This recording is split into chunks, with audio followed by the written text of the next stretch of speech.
비게레 메라나세 시에니가 니비로 이 또예네티 플라와네 양호 스투이 플라와 역해 바래 아리야 앞야 저노 디마 종라 레예니ပြန်ရောက်ပါတယ်အဲ့ဒီတွင်းမှာ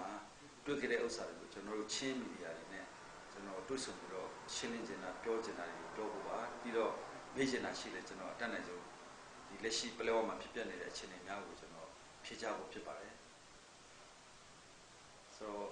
ကျွန်တော်ပြီးခဲ့တဲ့မေလ28ရက်နေ့ကိုဒီဟာခါနေစပြီးတော့ကလေးရန်ကုန်စစ်တွေပလဲဝါအဲ့ဒီခီးစဉ်တိုင်းသွားပါတယ်သွားတော့ပလဲဝါကိုကျွန်တော်29ရက်နေ့ရောက်ပါတယ်ရောက်တော့30ရက်နေ့မှာဒီကျွန်တော်ပလဲဝါတရားစီမံကိန်းအဲ့ဒီစီမံကိန်းကိုသွားပါတယ်သွားတဲ့အကြောင်းရင်းကတော့ဒီပြီးခဲ့တဲ့မတ်လ16ရက်လောက်မှာဒီအေကနေပြီးတော့မီးရှို့လိုက်တဲ့အတွက်ကျွန်တော်တို့ပလဲဝါတရားမှာလုပ်တဲ့တန်မောင်တွေမီးရှို့ခါတယ်အဲ့ဒီတန်မောင်တွေကသုံးလို့မရတော့အဲ့ဒီအတွက်ကိုလက်ရှိတရားဆောက်နေတဲ့အခြေအနေနဲ့တိုးတက်မှုနောက်ပြီးတော့အဲ့သုံးလို့မရတဲ့တန်မောင်တွေကဘာကြောင့်သုံးလို့မရဘူးလဲဆိုတော့ကျွန်တော်ဝယ်ဆင်းပြီးကြည့်တာဖြစ်ပါတယ်ဆိုတော့အခုရောက်တဲ့ခါကျတော့တန်မောင်တွေကတော့8နိုင်လောက်အနည်းဆုံးမီးလောင်ထားတာဖြစ်တဲ့အတွက်သုံးလို့မရတဲ့အကြောင်းကိုချက်ပတ်ပညာရှင်တွေကပြောတဲ့အတွက်ဒီတရားစီမံကိန်းမှာအဲ့တန်မောင်သုံးလို့မရတော့ဘူးဆိုတော့နောက်တစ်ဖက်မှာလုပ်တဲ့တရားအတွက်တန်မောင်တွေရောက်တဲ့ဥစ္စာတော့အခုဆင်းလို့ပြီးသွားတယ်အခုလောက်မီးလောင်သွားတဲ့တန်မောင်အတွက်ကဒီတေယူတဲ့ဒီတေယူပို့ဆောင်ရေးလုပ်တဲ့ကုမ္ပဏီကနေပြီးတော့တင်မောကနေပြီးတော့ဒီကမ္ဘောဇာမှာသူတို့အာမခံထားတဲ့ဟာရှိတယ်အဲ့အာမခံကိစ္စတွေပြောပြီးလို့ရော်ကြီးပြန်ရရင်တော့အဲ့တန်မောင်ကပြန်တိဆောက်ပြီးတော့မှဒီတရားစီမံကိန်းမှာဆက်သုံးဖို့ဖြစ်ပါတယ်ဆိုတော့အခုဘာပြောတရားကိုတန်မောင်တွေမီးရှို့တဲ့မတ်လနဲ့အခုနောက်ပိုင်းတည်တဲ့အဖြစ်လဲဆို2လခွဲလောက်ကြာသွားတယ်ဒီလုပ်ငန်းပုံမှာ2လကျော်လောက်နောက်ကျသွားတဲ့အနေထားပါနောက် PCO အတွက်ကိုလည်းနောက်ကျသွားနိုင်တယ်ဘယ်လိုပဲဖြစ်ကျွန်တော်တို့ကတော့တရားစီမံကိန်းအတွက်ကဘတ်ဂျက်ကကျွန်တော်တို့ပြည်နယ်ဘတ်ဂျက်ကထည့်တဲ့ဘတ်ဂျက်တွေရှိတယ်ပြည်တော်စုကထည့်တဲ့ဘတ်ဂျက်တွေရှိတယ်19-20ဘတ်ဂျက်မှာကလိုအပ်တဲ့6ဘီလီယံထဲကနေအခု RE မှာ2ဘီလီယံထည့်ပြီးတော့မှ19-20 PE မှာကျွန်တော်တို့က4ဘီလီယံထည့်ထားပြီးဖြစ်တဲ့အတွက်နောက်ပြည်တော်စုကထည့်မဲ့6ဘီလီယံကျော်ထည့်ပြီးတော့12ဘီလီယံဆိုတော့ဒီတရားကပြီးတော့မှာဖြစ်ပါတယ်အဲကြောင့်မူလသတ်မှတ်တာတော့ဒီ2019ဒီဇင်ဘာမှာအပြီးလို့မှတ်ထားပြီမယ်ကျွန်တော်တို့အခုတော့ဒီတရားကို2020 February 20နဲ့ချင်းမြို့သားနေ့မှာဖွင့်နေအောင်တော့ကျွန်တော်တို့စူးစမ်းပြီးတော့ဒီတရားစီမံကိန်းကလည်းဆောင်ရွက်နေတယ်ကျွန်တော်တို့ကလည်းဘတ်ဂျက်နဲ့လိုအပ်ချက်တွေအလုံးပံ့ပိုးဖြစ်စီပြီးတော့ဆောင်ရွက်နေပါတယ်ဆိုတော့ဒါတော့30ရက်နေ့မှာကျွန်တော်ရောက်ခဲ့တဲ့အနေထားနောက်31ရက်နေ့ကျတော့ဟိုမှာမနေ့ပိုင်း8နာရီလောက်မှာကျွန်တော်ဒီရက်ကြီးပေါ့ကျွန်တော်ပလက်ဝမြို့နယ်ကဟို area stress mine တော်ကျဲပါတယ်လူကြီးကလည်း3သိန်းကျော်ရှိတယ်အဲ့ဒီမှာကျေးရွာရက်ကွက်အုပ်စုကလည်းအားလုံးပေါ့102အုပ်စုရှိတယ်ရက်ကွက်9ခုနဲ့ဟိုဟာကျေးရွာအုပ်စုက95အုပ်စုရှိတယ်ပေါင်းလိုက်102အုပ်စုဖြစ်ပါတယ်ကျေးရွာရက်ကွက်အုပ်စုပေါ့102အုပ်စုရှိပါတယ်အဲ့ဒီဟာဟိုကျေးရွာအုပ်ချုပ်မှုတွေနောက်ကျေးရွာစေရေးတွေနောက်ပြီးတော့ဌာနဆိုင်ရာအကြီးအကဲတွေအားလုံးကိုတွေ့ပြီးတော့မှဒီကျွန်တော်တို့ကီမိုခမ်းမပလဲဝကီမိုခမ်းမမှာဟိုတွေ့ဆုံပွဲလုပ်ပါတယ်တွေ့ဆုံတဲ့အခါကျတော့သူတို့စီကလက်ရှိဖြစ်ပျက်နေတဲ့ဟိုနိုင်ငံရေးစေရေးအခြေအနေနောက်သူတို့ရဲ့လူမှုရေးအခြေအနေတွေသူတို့ရဲ့စီးပွားရေးအခြေအနေစာဝတ်နေရေးအခြေအနေအဲ့ဒါလေးကိုကျွန်တော်တို့ဟိုတွေ့ဆုံမြင်မြန်ခွင့်ရခဲ့ပါတယ်မြင်မြန်တော့သူတို့ရဲ့ဖြေကြားချက်ပုံမှာဆိုရင်လက်ရှိကဟိုဆန်တမတော်နဲ့တိုက်ပွဲဖြစ်တဲ့ပုံမှာဆန်တည်ယူရတဲ့ကိစ္စကနည်းနည်းအခက်အခဲဖြစ်တယ်ဆန်တည်ယူရတဲ့နေရာမှာကနေတချို့ဆက်လီတွေကိုဟိုတားပြီးမှဟိုဆန်တွေကိုယူသွားတာတွေရှိတယ်နောက်ဆန်တည်ယူရမယ့်ဥစ္စာမှာလည်းဒီကန့်သက်ချက်နဲ့ဟလာဒီအုပ်ချုပ်မှုတွေထောက်ခံချက်နဲ့တိုက်ရထောက်ခံချက်နဲ့ဒီလိုတည်ရတာဖြစ်တဲ့ခါကျတော့ကျွန်တော်တို့ဝိလံခေါင်ပါတဲ့နေစုံနဲ့ဖျားမှာကျတော့ဆန်အခက်အခဲဖြစ်တဲ့အတွက်တချို့နေရာတွေမှာဆံပြုတ်သွားတာတို့မြောက်ဦးဝါဦးတွေကိုတူပြီးမှပြုတ်စားတို့အဲ့ဒီအဆင့်ချင်းဖြစ်နေပါတယ်အဲ့ဒါကြောင့်ကျွန်တော်ကချစ်ပြည်နယ်အစိုးရအဖွဲ့နေနဲ့ပြီးခဲ့တဲ့လ24ရက်မှာပဲပြည်တော်စုအစိုးကျွန်တော်တို့ပြည်တော်စုအစိုးရကိုလည်းဟိုဒီစံတေခွင့်နဲ့ပတ်သက်ပြီးတော့လက်ရှိစစ်ဘေးဖြစ်နေတဲ့ကျေးရွာစု30ကျေးရွာပေါင်း129ရွာအတွက်ကိုစံတေခွင့်တလားကိုကျွန်တော်တို့ဆံဝယ်ပြီးတော့ရခိုင်ပြည်နယ်ဒီနိဆက်ရကြောက်တော် မင်းပြမြောက်ဦးအဲ့ဒီ area ဘက်ကနေဆန်ကိုအိတ်ပေါင်း9550တည်ပြီးတော့မှဒီကိုဒေသမှာဒီစစ်ဘေးဖြစ်နေတဲ့နေရာလက်ရှိစိုက်ပျိုးလို့မရတဲ့နေရာအဲ့ဒီမှာဒုက္ခရောက်နေတဲ့ဆန်အခက်အခဲဖြစ်တဲ့နေရာတွေမှာတည်ပြီးမှ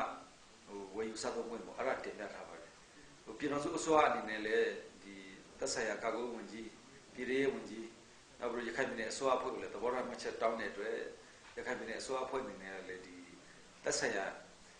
နေဆက်ကျွန်တော်ပြည်နယ်တွင်းမှာတေယူပို့တဲ့ဥစ္စာစာဝေတဲ့ဥစ္စာတွေကိုကန့်ကွက်ရမရှိကြောင်းဆိုပြီးတော့ဟိုထားတာရှိပါတယ်အဲ့ဒါနဲ့တပြိုင်တည်းပဲကျွန်တော်ချင်းပြည်နယ်အစိုးရအဖွဲ့အနေနဲ့စာလှူဒါန်းနဲ့ငွေ350ရဲ့နောက်ပြည်သူလူထုကနေလှူဒါန်းနဲ့ဟိုဆန်ပြလှူလိုက်တဲ့ပတ်စံတွေနဲ့ကျွန်တော်စာအိတ်900လှူခဲ့ပါတယ်ဟို350နဲ့ကတော့စာအိတ်200အစိုးရအဖွဲ့အနေနဲ့စာအိတ်200ရပြီးတော့ပြည်သူလူထုစီကပတ်စံတွေကတော့ကျွန်တော်အိတ်300စုစုပေါင်းအိတ်900ကိုအဲ့ဒီနေ့မှာပဲဟိုလှူခဲ့ပါတယ်လှူပြီးတော့မှရခိုင်ပြည်နယ်အစိုးရအဖွဲ့နဲ့တင်ပြပြီးတော့မှဒီဆန်ကိုတည်ခွင့်ရပြီးတော့ဟိုဒီစစ်ပေးချောင်းကိုကျွေးမွေးနိုင်အောင်ကျွန်တော်တို့ဆောင်ရွက်ပြီးတဲ့အတွက်ပြီးခဲ့တဲ့ရက်ပိုင်းမှာဒီဟာကိုစစ်ပေးချောင်းကိုလည်းကျွန်တော်ဖြန့်ဝေဆောင်ရွက်လက်ရှိပါတယ်ဆိုတော့ကျွန်တော်အဲ့ဒီလိုလုပ်ခဲ့ပြီးတော့မှနေ့လေစစ်ပေးချောင်းကိစ္စပြီးတယ်နောက်သူတို့ကလည်း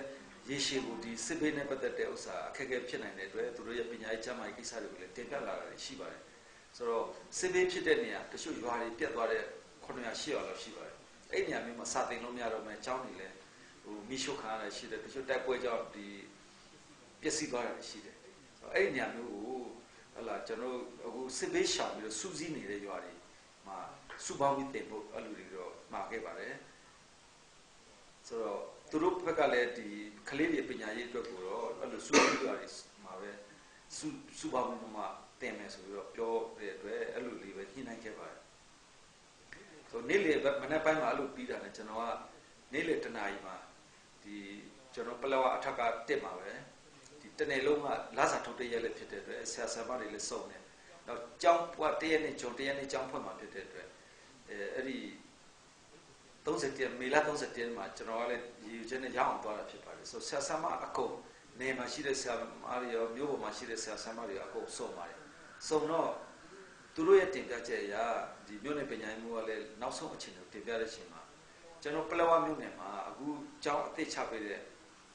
10ကျောင်းပေါ့ဟိုကျွန်တော်မူလတန်းကျောင်းခွဲ10ကျောင်းအပါကျောင်းပေါင်း384ကျောင်းရှိပါတယ်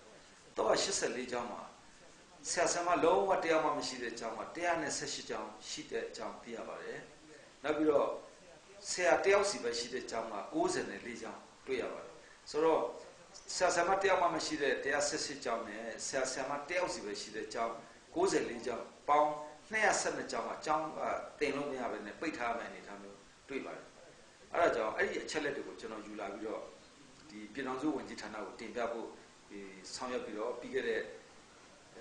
ကျွန်တော်14ရက်နေ့ကပြည်ထောင်စုဝန်ကြီးဌာနကိုလည်းဒီအချက်လက်တွေနဲ့မြို့နယ်ကပို့တဲ့အချက်လက်ပုံမှာအခြေခံပြီးတော့လည်းဆရာဆရာမဖြည့်ပေးဖို့နဲ့တကယ်လို့ဆရာဆရာမတွေကိုဟိုပြည်ထောင်စုကမဖြစ်ပေးနိုင်လို့ရှိရင်လည်းကျွန်တော်ဒေသခံဘွဲရနောက်10ရအောင်အဲ့ဒီကလေးတွေကိုဟိုဆက်ဆံမအရေးပေါ်အစီအစဉ်နဲ့ခပ်ပေးဖို့အဲ့လိုလေးကျွန်တော်တို့တင်ပြထားတာရှိပါတယ်ဆိုတော့ပြီးခဲ့တဲ့2018 19ပညာသင်နှစ်မှာလည်းကျွန်တော်တို့ကဆက်ဆံမတရားမှမရှိတဲ့ကျောင်းက49ကျောင်းရှိခဲ့ပါတယ်အဲ့ဒီအချိန်မှာဆက်ဆံမလိုအပ်ချက်က290လောက်ရှိတယ်ဆိုတော့အခုကျတော့ဆက်ဆံမလိုအပ်ချက်က400လောက်ဖြစ်သွားပြီဒီနှစ်မှာဆရာဆရာမကျောင်းလုံးဝကျောင်းတွေမှာဆရာဆရာမမရှိတာက116ကျောင်းမှာ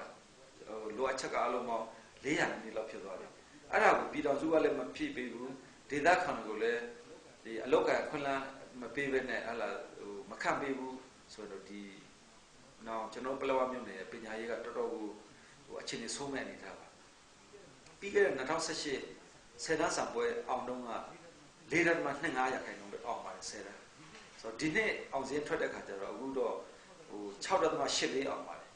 ဟို120ယောက်အောင်တာတွေ့ပါတယ်ဆိုတော့ဘယ်လိုပဲဖြစ်ဖြစ်အခုနေမှာပြည်မကဆရာဆရာမတွေလည်းကျွန်တော်တို့စီမှာအစာမခံနိုင်ဘူးဆိုရင်လက်ရှိကျွန်တော်တို့ပြီးခဲ့တဲ့နှစ်မှာတင်ပြထားတဲ့ဟို TA ခတ်မယ်ဆိုပြီးတော့ကျွန်တော်ပြီးခဲ့တဲ့ဟိုကျောင်း49ကျောင်းမှာဆရာဆရာမလုံးဝမရှိတဲ့အချိန်မှာဟို TA ခတ်မယ်ဆိုပြီးတော့ရှောက်လာခေါ်လိုက်တဲ့အချိန်မှာကျောင်း 알롱방 세란 보야 세란 အောင်세란 짜အဲ့ဒါ3900ဖြည့်တာရှိပါတယ်3900တက်ကမှဒီလိုအပ်ချက်ဆရာဆရာမ290လောက်ကိုဖြည့်ဖို့အတွက်စီစစ်တဲ့ချိန်မှာကျွန်တော်တို့ဒီပြည်နယ်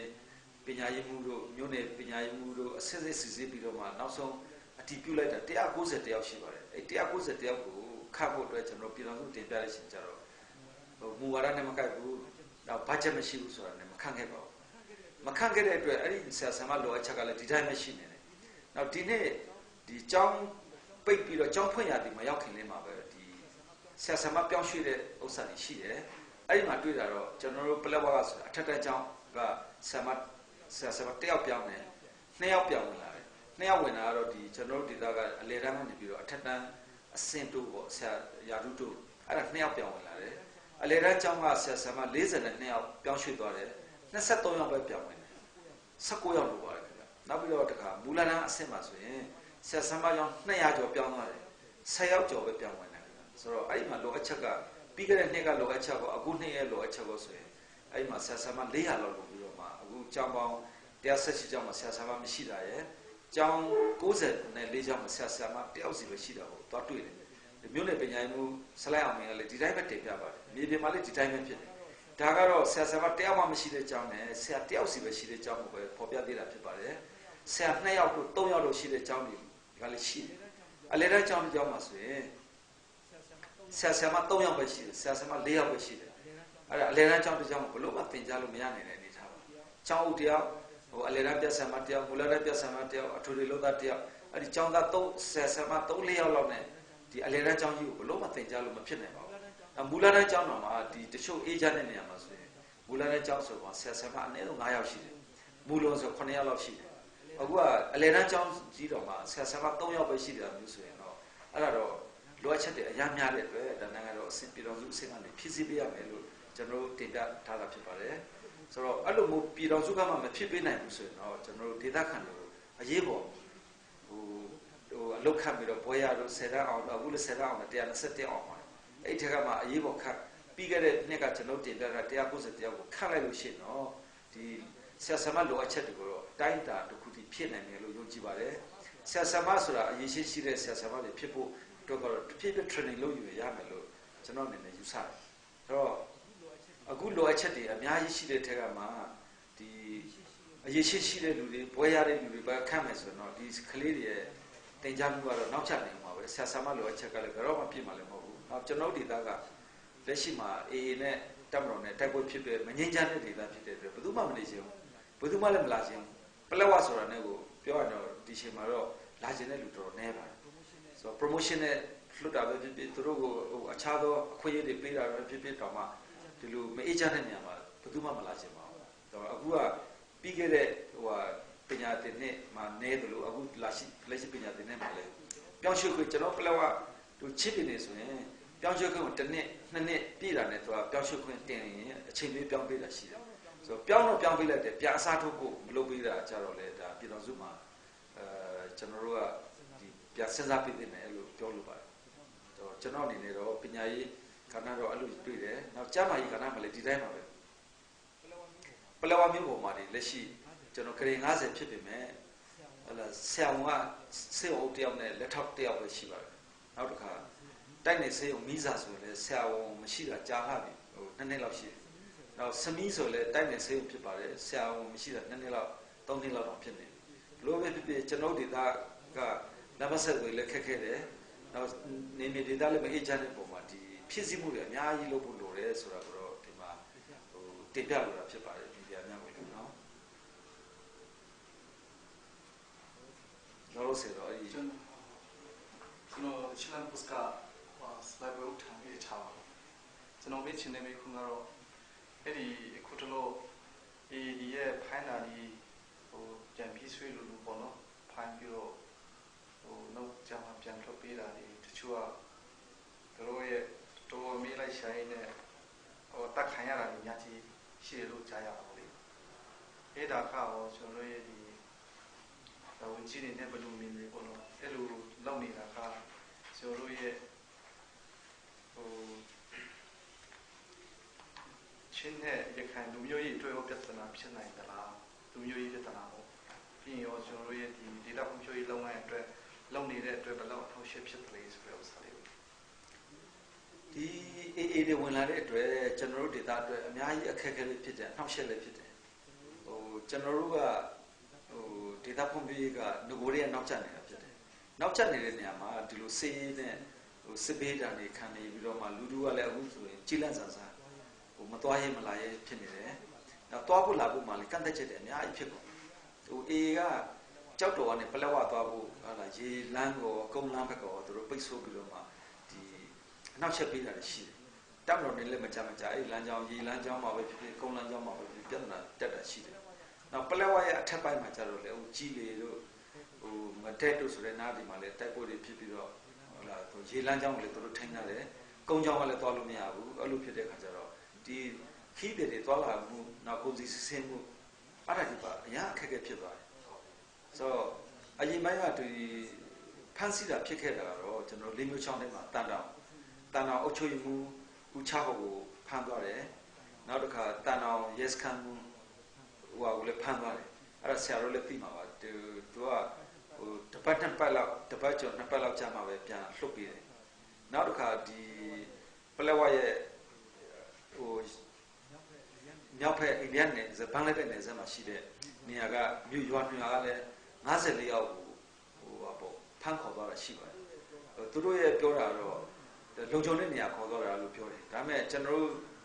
ချင်းလူမျိုးတွေကကိုယ့်ဒေသကိုအင်မတန်မှခုံမြင်ပြီးတော့ဘယ်မှမသွားချင်ဘူးကိုယ့်ဒေသမှာပဲကိုနေကြကိုယ့်ရွာမှာပဲကိုနေကြတာဖြစ်ပါတယ်သူတို့ကတော့ဘယ်လိုခေါ်သွားတာစစ်ပြီးလွတ်တဲ့နေရာခေါ်တယ်လို့ပြောပေမဲ့ကိုလူဒေသခံတွေအခုလာချင်တယ်ဒါပေမဲ့လာလို့မရဘူးလွတ်လို့မလွတ်ဘူးဆိုတော့အဲ့54ယောက်တည်းကမှ2ယောက်ကတော့သူတို့ရဲ့အိန္ဒိယနယ်စပ်မှာရှိတဲ့သူတို့ရဲ့လွတ်မြောက်နေနေမှာဟာလာနေတဲ့ကနေထွက်ပြေးလာတယ်ထွက်ပြေးလာပြီးတော့2ယောက်လုံးကစိုက်ကူပေါ့စိတ်အနှောက်အယှက်တော်ဖြစ်တယ်တယောက်ဆိုရင်သူ့ရဲ့သမီးအရင်ကိုသမီးတွေကစာသင်ရင်းနဲ့ကြံခဲ့တယ်မိစားအဲ့ဒီသူ့သမီးအရင်ကတော့တရက်နှစ်နေတဲ့အချိန်မှာစိတ်ဖောက်ပြီးဓာတ်နဲ့ခုတ်ပြီးသူ့သမီးဆိုရင်စစ်တွေဆေးမှာဆေးကူရတဲ့အဆင့်ရောက်ပါတယ်လက်ညှိုးလေးတစ်ချောင်းပြတ်သွားတယ်ခေါင်းမှာလည်းထိခိုက်တာရပါတော့အကြီးကျယ်ဖြစ်သွားတယ်နောက်တစ်ယောက်ဆိုလဲရွာမှာမနေရဘူးတစ်ချိန်လုံး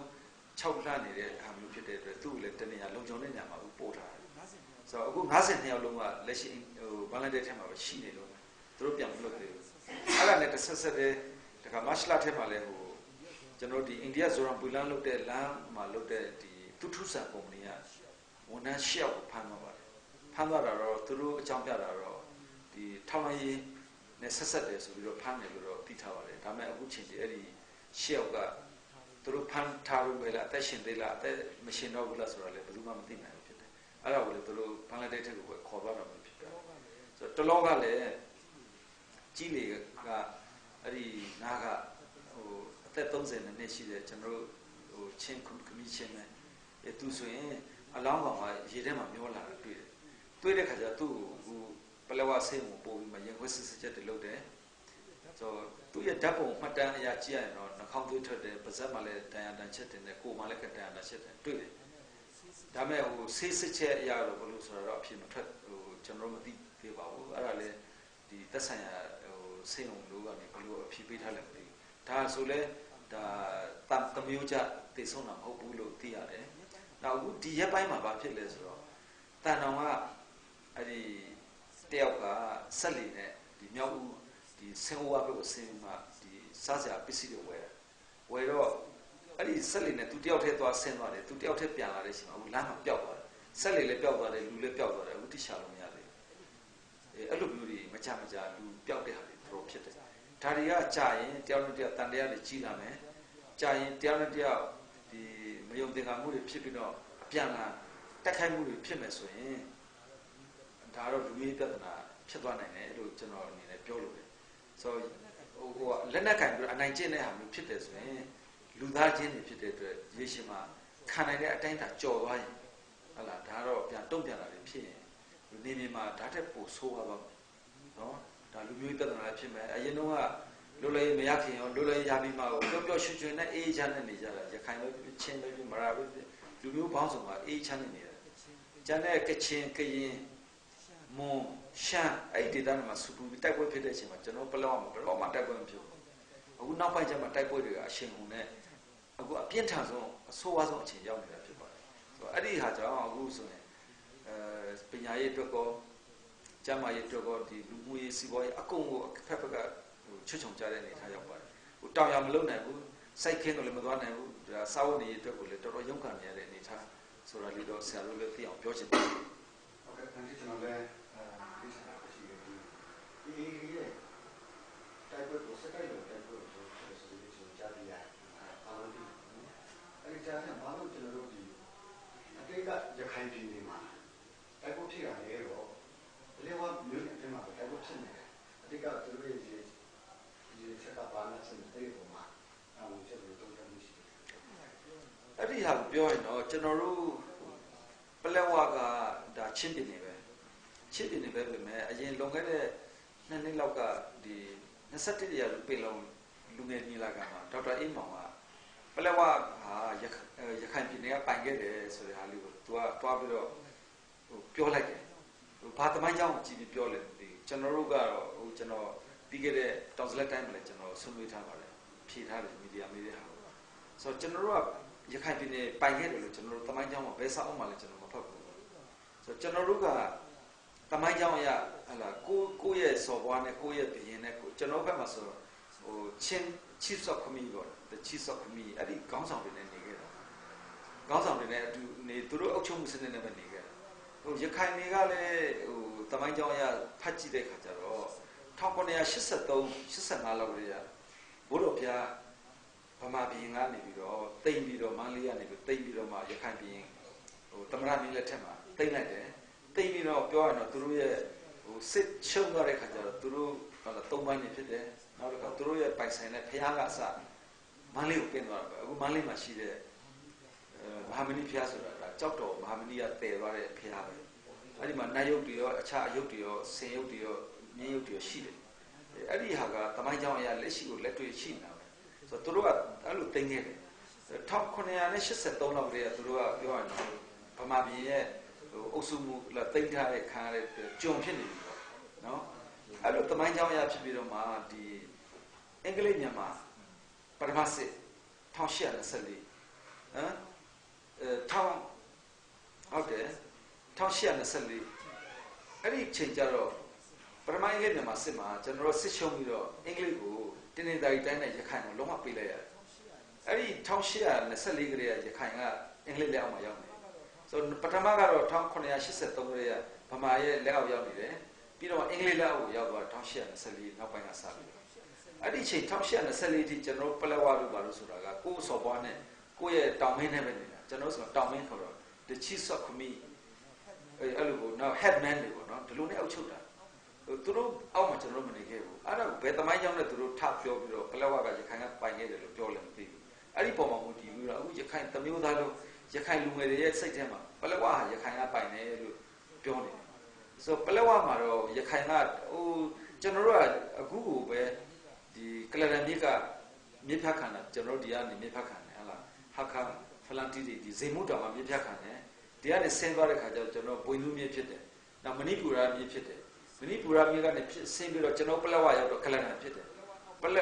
လက်ဝအောက်ဘက်ကစစ်တွေဘက်ရောက်တော့ခစ်စမန်ဒီမြစ်ဖြစ်သွားတယ်အဲ့ဒီမြစ်ကြောင်းတိုင်းကိုကျွန်တော်တို့လောက်တဲ့ခါကျတော့လက်မဆက်တွေရ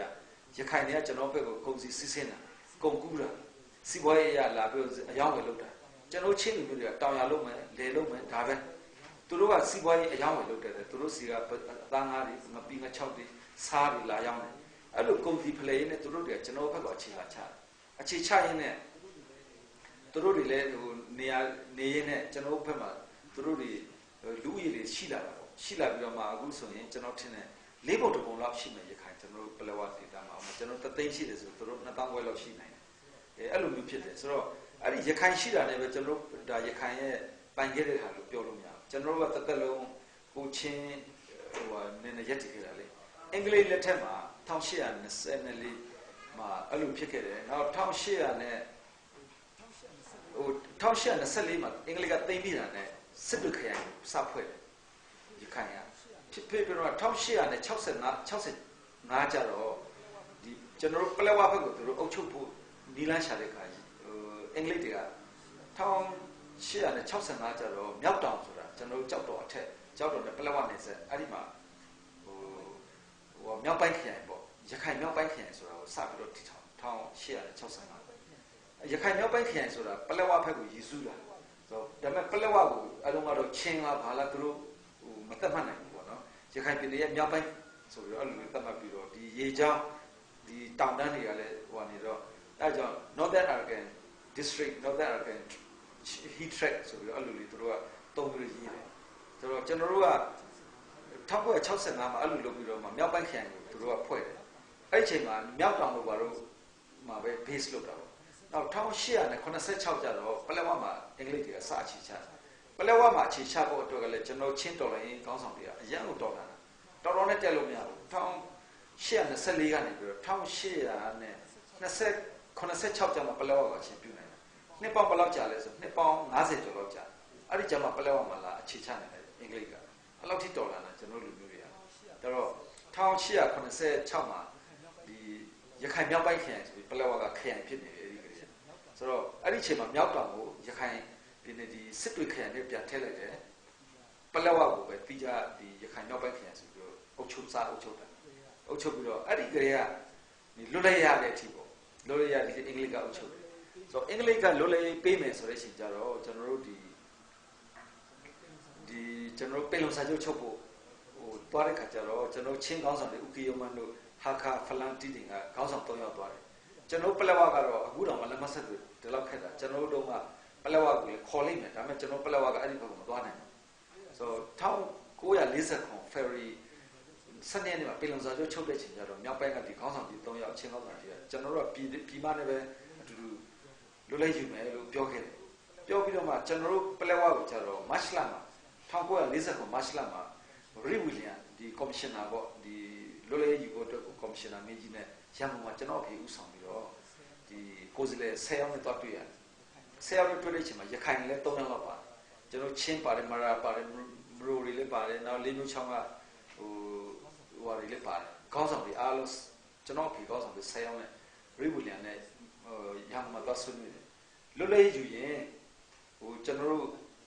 ့တောင်တန်းဒေသအနေနဲ့တည်တံ့နေကြမလားဒါမှမဟုတ်လေဒီဗမာပြည်နဲ့လွတ်လပ်ယူတဲ့အချိန်မှာတပေါင်းနဲ့ပါကြမလားဆိုတဲ့အချိန်ကျွန်တော်ဖေတော့ဗမာပြည်လွတ်လပ်ယူတဲ့အချိန်မှာဗမာနဲ့ပေါင်းပြီးအတူတူပဲလွတ်လပ်ယူမယ်လို့ပြောခဲ့တယ်အဲ့ဒါပြီးတော့တခါခင်ဗျားတို့ကရခိုင်နဲ့ပေါင်းမလားချင်းနဲ့ပေါင်းမလားဆိုတဲ့အချိန်ကျတော့လေကျွန်တော်ဖေတော့ချင်းပဲကျွန်တော်တို့က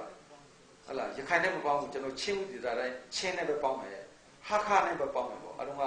ဒီလိုမျိုးနဲ့လိုက်လဲတိကျခွဲတာမရှိသေးဘူးလေကျွန်တော်ဟာခါနဲ့ပဲပေါင်းမယ်အဲ့လိုပြောတယ်ဟာခါနဲ့ပေါင်းမယ်ဆိုပြီးတော့အခုအဲ့ဒီပေါင်းလိုက်တဲ့အချိန်မှာချင်းဦးဒေသတိုင်းဆိုပြီးတော့ကျွန်တော်တို့ကပလက်ဝကချင်းဦးဒေသတိုင်းမှာပါလာအဲ့လိုဖြစ်တယ်ဆိုတော့အဲ့ဒါကြောင့်ရခိုင်ရဲ့အောက်မှာကျွန်တော်ဘယ်တော့မှလည်းမနေခဲ့ဘူးနောက်ရခိုင်ကကိုယ်စားလှယ်3ယောက်လည်းပါတယ်အဲ့ဒီရီဝီလျံနဲ့ဆွေးနွေးတဲ့အချိန်မှာ10ယောက်ထဲမှာသူတို့ကိုယ်တိုင်လည်းသဘောတူပြီးတော့အဲ့ဒီအချိန်မှာဒီချင်းတဲ့ကိုကျွန်တော်ပါလာခဲ့တာဆိုတော့အဲ့ဒါကြောင့်ကျွန်တော်ရခိုင်အောက်မှာဘယ်တော့မှမနေခဲ့ဘူးလို့ကျွန်တော်ပြောချင်စိတ်တော်မကောင်းဘူးနော်ဒီဝန်ကြီးရခိုင်ဝန်ကြီးအစခင်တော့ဝန်ကြီးတော့ဒီ President Steven တော့ဟို online ကလည်းချင်းချောက်ခိုင်းရတယ်လို့ကြားရပါတော့ဟုတ်ကဲ့အဲ့ဒါနဲ့ပတ်သက်ပြီးတော့ဟိုဂျီတိုဖက်ကဟိုတင်ယူဆချက်ပေါ့နော်ဒီလိုတူကလောက်လေတူလေးချက်ဖြစ်လေပေါ့နော်အဲ့ဒါစနေလေးလို့လည်းသိရတယ်ဘယ်လိုချင်းရှိလဲဒီလားကျွန်တော်တို့ထက်စောပြီးတော့3ရက်လောက်မှာအဲဒီဆရာတော်စတီဗင်သူ့ online ပေါ်မှာဓာတ်ပုံနဲ့ချင်းချောက်တယ်ပေါ့သူတွေ့တဲ့နေရာမှာရှင်းပြပါဆိုတဲ့ပြောတယ်နောက်ဒုတိယတတိယမြောက်ရက်မှာတော့ကျွန်တော်နဲ့ Isaac ခင်ပုံနဲ့တွဲပြီးတော့ကျွန်တော်တို့လည်းအဲ့လိုပေါ့ဒီခမီးဟိုအထက်ကတရားရောက်တော့ဟိုဘယ်လိုပြောမလဲဟိုဖြောက်ပြမရမှာပေါ့တက်ပြရမှာပေါ့ဆိုလိုတာအဲ့လိုမျိုးရေးတာ online ပေါ်မှာပြတ်ပါတယ်ကျွန်တော်တို့လည်းဘာလို့ကျွန်တော်တို့အဲ့လိုပြောလဲဆိုကျွန်တော်တို့ကကိုယ်ဒေတာတည်းရက်တည်တာလေကျွန်တော်ပလက်ဝချောင်းအခုကျွန်တော်ပြောနေတာသူတို့ကြားရင်ကြိုက်မှာမဟုတ်ဘူးရှင်းရှင်းလေးပဲပြောရမှာကျွန်တော်တမိုင်းချောင်းအမှန်ကိုကျွန်တော်ပြောနေတာကျွန်တော်ဖေလို့မှာနိုင်ကိုပထမ3ပြန်ရှိပွဲရတယ်နိုင်ကိုပထမဆင်းရတယ်ဟလာလွတ်လပ်ရေးတစ်ဆက်မရခင်ကတည်းကကိုသူချင်းကောင်းဆောင်တွေနဲ့ရောဟိုဗမာပြည်ကကောင်းဆောင်တွေနဲ့ရောသူတို့ဆွနေပြီးတော့တိဆောက်ခဲ့ကြတာကျွန်တော်တို့မှမပြောဘူးသူကပြောတယ်အဲ့အမှန်တရားတွေပြောလို့ကျွန်တော်တို့သူတို့ကချင်းချောက်တဲ့အဆင့်ဖြစ်တယ်ဆိုတော့ချင်းချောက်ပေမဲ့ကျွန်တော်တို့ကဟလာသူ သူတို့ချင်းချောက်တယ်လဲကျွန်တော်ကြောက်နေကြမလို့ပါဘူးဟုတ်လားကြောက်နေကြမလို့ဒါမဲမဲတက်နေမှာမဟုတ်တယ်ကျွန်တော်တို့ကလည်းအခုအဲ့ဒါတွေကိုလည်းဖော်ထုတ်ဖို့လုပ်နေတယ်ဆိုပေမဲ့ခိုင်မာတဲ့အထောက်ထားရအောင်ကျွန်တော်တို့စူးစမ်းနေတာပါဘယ်သူတွေကလုပ်တယ်ဆိုတာလဲကျွန်တော်တို့အကြမ်းမြင်သိပါတယ်နော်အခုကဒီ AA နဲ့ပတ်သက်ပြီးတော့ကျွန်တော်တို့ဒေသမှာဖြစ်နေတာကရခိုင်တမျိုးသားလုံးက AA ကိုထောက်ခံတယ်လို့မျိုးသွားဖြစ်တယ်ဒါကရရှိမကောင်းဒါဘယ်တော့မှပြီးဆုံးမဲ့စစ်ပွဲမဟုတ်ဘူးဘယ်တော့မှပြီးဆုံးမဲ့အခြေအနေမဟုတ်ဘူးတရားကြီးကကျွန်တော်စပွဲပေါ်မှာပဲဆွေးနွေးမှပြီးမှကိစ္စကျန်တဲ့တိုင်းရင်းသားမျိုးနွယ်စုတွေလွတ်လပ်ရေးမရခင်ကလွတ်လပ်ရေးရပြီးမှတော်လန်နှစ်ပေါင်း80ကျော်သွားတယ်ဘယ်တော့မှမပြီးဆုံးဘူးဒါသူတို့ကအခုမှစတာ7နှစ်ပဲရှိသေးတယ်7နှစ်နဲ့သူတို့ဟာသူတို့အောင်မြင်အောင်လုပ်နိုင်လို့ဆိုတာဘယ်လို့မှမဖြစ်နိုင်ဘူးနော်ဆိုတော့ကျွန်တော်တို့အမှန်တရားပဲပြောမယ်အမှန်တိုင်းပြောလို့ရှိရင်ကျွန်တော်တို့မကျင်တတ်ဘူး online ပေါ်မှာလည်းတင်မယ်အခုကျွန်တော်တို့ဆွေးနွေးနေတဲ့ဥစ္စာသူတို့ဖတ်ပြီးနားထောင်ပြီးလဲကျွန်တော်တို့ထပ်ပြီးတော့ပြောအောင်ပါပဲထပ်ပြီးတော့ချင်းချောက်အောင်ပါပဲချင်းချောက်တိုင်းကျွန်တော်လည်းမကြောက်ပါဘူးကျွန်တော်တို့ကဒါအမှန်တရားတို့ကိုရက်တည်ပြီးပြောရမှာကျွန်တော်တို့နော်ဆိုတော့အခုကျွန်တော်တို့ထက်မှာကျွန်တော်သိတဲ့လောက်ကကျွန်တော်ပလက်ဝမြို့ပေါ်ကကိုပဲဟလာဝန်ထမ်းတွေပါတယ်ပညာရေးဝန်ထမ်းတွေပါတယ်ကျန်းမာရေးဝန်ထမ်းတွေပါတယ်ကျွန်တော်သိနေပါတယ်သိတယ်ကအထောက်အထားမခံတော့လို့ကျွန်တော်ဘာမှအရေးမယူသေးတာဖြစ်တယ်တစ်ချက်ကခုတော်ကလောက်ခတ်ဒီကလည်းစီးပေးချောင်းလောက်ခတ်ဒီတို့ဒူးလာရလို့သိရတော့လေဒီခုနအစားကပြုံးခဲ့တာပေါ့နော်ဒီကိုငွေပန်းဖို့မှလည်းအရင်အားနေနေတော့ဒီအဆွေရဖက်ရောဆက်လက်ပန်းဖို့ပြည်နိုင်ငံတကာဖက်ရောချိတ်ဆက်ရှိရနေရှိသလားဒီကျွန်တော်ပြည်တွင်းကောပြည်ပမှာရှိနေတဲ့ကျွန်တော်ချင်းဖွဲ့စည်းကောလောက်ထူတိုင်းဖြစ်ကြပြီးတော့ထူတိုင်းနိုင်အောင်ဘယ်လို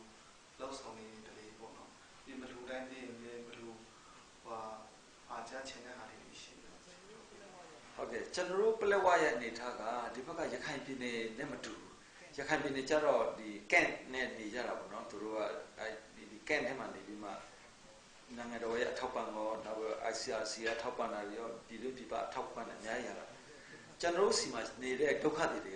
ကကိုယ်ဆွေမျိုးသားချင်းအိမ်မှာကပ်ပြီးနေတာကျွန်တော်တို့အမျိုးအချင်းချင်းမှာပဲကပ်နေပြီဒီလိုကန့်သဘောမျိုးမထားဘူးဆိုတော့အမျိုးတွေကသူ့အတူနိုင်တယ်လို့ဆောင်းလျှောက်တယ်နိုင်တယ်လို့ကျွေးတယ်အဲ့ဒီပုံစံနဲ့ပဲဒုက္ခတွေဆိုတာစင်းလေးရတယ်လို့ပဲပါတယ်စင်းမရတဲ့ဒုက္ခတွေလည်းအများကြီးပဲပြောရအောင်ဆိုတော့တလောကဆိုရင်ကျွန်တော်ပြန်လာပြီးမှဒီဂျွန်လ9ရက်6ရက်ဝန်းကျင်လောက်ပို့ပြီးတော့ဒီပလက်ဝနဲ့9မိုင်10မိုင်လောက်အပေါ်ပြီးမှတက်ဖို့ဖြစ်တယ်လက်နဲ့ကြီးတွေနဲ့ပြစ်တာတွေလည်းဖြစ်တယ်အဲ့လိုဖြစ်တဲ့ခါကျတော့ဒုက္ခတွေကဒီမျိုးပေါ်မှာအထိပါအများကြီးဖြစ်လာတယ်အိမ်တောင်စုဒီပိနေတပင်တို့ဒီဘက်ကပိနေတပင်အနီးနားမှာရှိတဲ့ရွာတွေ4ရွာ5ရွာလောက်ကနေပြီးတော့ပလက်ဝကိုအားချင်းပြေးလာတာအင်ဂျီပေါင်း148လူကြီး922ဦးပေါ့အဲ့ဒါပလက်ဝကိုမျိုးပေါ်မှာရောက်တယ်အဲ့ဒါပလက်ဝမျိုးပေါ်မှာရောက်တာအများဆုံးအင်အားပဲအဲ့ဒါကြံတဲ့အချိန်မှာတော့နေတွေမှာဖြစ်တဲ့အတွက်ဟလာတို့ဆွေမျိုးသားချင်းအိမ်မှာနေတဲ့အတွက်စင်း data တချို့ရတယ်တချို့မရတဲ့ဟာတွေအများကြီးရှိတယ်ဆိုတော့အခုကကျွန်တော်ချင်းနေရအမှန်တမ်းပြောရင်တော့ဒီမ order ဘူးကိုယ့်ကိုကြိတ်မိတ်ခံပြီးမှဟလာကိုဘွားကို struggle လုပ်ခဲ့တာနှစ်ပေါင်းများစွာနော်ဆိုတော့အခုလည်းမဟုတ်ဘူးအထောက်ပံ့ရပြီဖြစ်စေမရပြီဖြစ်စေကိုယ့်ကိုနောက်ဆုံးဆံပြုတ်စားမယ်မရရင်ဝါဥတူစားမယ်အဲ့လိုပဲ struggle လုပ်ခဲ့တာလေဆိုတော့နိုင်ငံတကာကဆက်သွယ်တာတွေလည်းရှိပါတယ်ဘာသာရေးအသင်းဖွဲ့တွေက NGO ဖွဲ့တွေကဆက်သွယ်ပြီးတော့မှလှူဒန်းတာတွေလည်းရှိပါတယ်လှူဒန်းဖို့သွားဖို့တောင်မှလမ်းမှာအခက်အခဲဖြစ်တယ်အခုကဆန်လှူခြင်းနဲ့ဝတ်ထည်တွေလှူခြင်းနဲ့ဆို CBC USA တို့ဘာလို့ကဆိုလဲသူတို့လှူဒန်းခြင်းနဲ့ဥစ္စာဥမာမိုးရွာတော့မှဆိုတော့ဒီအဆောက်အပြီးတော့မိုးတွေလှူခြင်းနဲ့ဆိုတာတွေပြောတာရှိပါတယ်ဆိုတော့ကျွန်တော်ကတော့လက်ရှိမှာလှူဒန်းတာတော့လူမျိုးစုံကတော့နိုင်တလောက်လေးလို့လှူတာရှိတယ်ဒါပေမဲ့စင်းရဲ့အတိအကျကျွန်တော်တို့ဖော်ထုတ်လို့မရအဲ့ဒါကြောင့်အခုပလက်ဝမျိုးနဲ့အုတ်ချုံမှုစီမှာပဲလှူရင်လှူတဲ့စင်းပေါ့ဟိုမှာတော့ပြလှူလဲတော့ပြအဝတ်ထည်လှူလဲအဝတ်ထည်ဆန်လှူလဲဆန်ပတ်စံလှူလဲပတ်စံပေါ့အဲ့လိုစင်းပေးပါစင်းပေးပြီးတော့ကာကရှင်တို့ကိုယ့်ကိုယ်တိုင်တွားလှူလဲရတယ်ဒါပေမဲ့စင်းတော့ဟိုမှာဝင်သွားခြင်းအခုကနိုင်ငံတကာလှူဒန်းတာဘယ်လောက်ပြည်နယ်လှူဒန်းတာဘယ်လောက်နာ NGO လှူတာဘယ်လောက်ဆိုတော့ကျွန်တော်အတိအကျမသိရဘူးပြည်တော်စုကလှူဒန်းတာဘယ်လောက်ဆိုတာကာနာစင်းကိုဖော်ထုတ်ဖို့ခက်ဆိုတော့အခုကတော့ဘာပြောဒုက္ခသည်မိသားစုကဒီစင်းရင်အရာပေါ့650ကျော်လောက်ရှိပြီးတော့လူရဲ့3000ကျော်လောက်ကလက်ရှိစစ်ပေးဒုက္ခရောက်နေတဲ့အနေအထားပေါ့စောင်းနေလည်းခက်ခဲတဲ့အနေအထားရှိဆိုတော့အခုကတော့ဒီမြို့နယ်တိုင်းမှာရှိတဲ့လူငယ်တွေစူးစီးပြီးတော့ဆောပြီးတော့မှဒီအလှခံတာတွေတွေ့တယ် မင်းတပ်တို့ဖလန်တို့ဟလာမတူပီတို့ဟိုအဲ့လိုမျိုးမှာလဲအခုဟာခါမှာလဲအဲ့လိုမျိုးလုံးမယ်လို့ကြားဒီဟိုအချိန်ယူပြီးတော့အလှခံပေးတယ်အဲ့ဒီငွေကြေးတွေကိုဟိုမှာပြန်ပို့ပြီးတော့ထောက်ပံ့တာတွေပေါ့အဓိကတော့ဆန်ရှိရင်ကိုကျွန်တော်တို့လူမျိုးတွေကနေလို့ရတယ်ဆန်စားဝတ်နေပြည်လေရင်ကိုကျန်တဲ့ဟာတွေကဘယ်လိုပဲဖြစ်ရှင်းလို့ရတယ်ဆိုတော့အဲ့ဒီအတွက်ကတော့ဒီကိုပြည်နေတွေကလည်းကူညီနေတယ် NGO ဖွဲ့တွေရောဘာသာရေးအသင်းဖွဲ့တွေရောကူညီနေတာတော့တွေ့တယ် ICRC အဖွဲ့တွေတော့တလောကချစ်ပြည်တွေကိုလာပြီးဒီမှာဆွေးနွေးပြီးတယ်သူတို့က ICRC base ကစစ်တွေလို့မြောက်ဦးလို့မှရှိတယ်ကြောက်တော်မှလည်းရှိတယ်လို့ပြောတယ်ဒါပေမဲ့ကျွန်တော်တို့ကချစ်ပြည်နေဖြစ်နေချစ်ပြည်နေမှာတော့ဒုက္ခတွေမရှိဘူးလို့သူတို့ကသိထားတယ်ကျွန်တော်တို့ကလည်းရခိုင်ပြည်နယ်အုပ်ချုပ်မှုအရရခိုင်ပြည်နယ်မြောက်ပိုင်းလို့လည်းသူတို့သိထားတဲ့ခါကျတော့ကျွန်တော်တို့လည်းပါတယ်လို့သူတို့ကထင်တယ်ဒါပေမဲ့မပါဘူးဒါချစ်ပြည်နယ်အစိပ်ပိုင်းလို့ကျွန်တော်တို့တလောကပဲတခါသူတို့နဲ့ဆွေးနွေးဖို့ပါ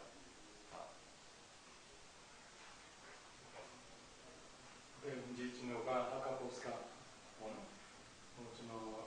ပုံမြင်ရှင်တယ်ဟိုလေဝါမျိုးနဲ့ပတ်သက်ပြီးတော့ကျွန်တော်မြန်မာနိုင်ငံမှာရှင်းပြနေတာဆိုတော့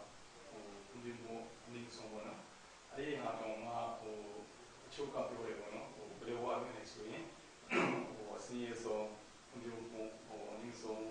ဟိုမျိုးနဲ့တော့ဟိုပြောကြတယ်ဘောနော်အဲ့ဒီဟာနဲ့ပတ်သက်ပြီးတော့ဒီဟာ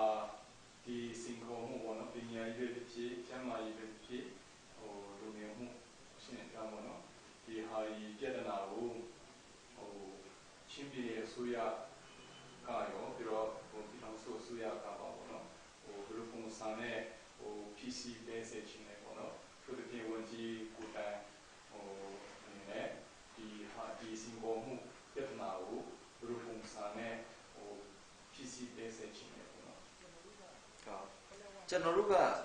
ပလက်ဝနဲ့ဒီဖက်နဲ့ချစ်ပြည်နယ်နဲ့ဆက်တဲ့လမ်းကိုဦးစားပေးလုပ်ပေးရ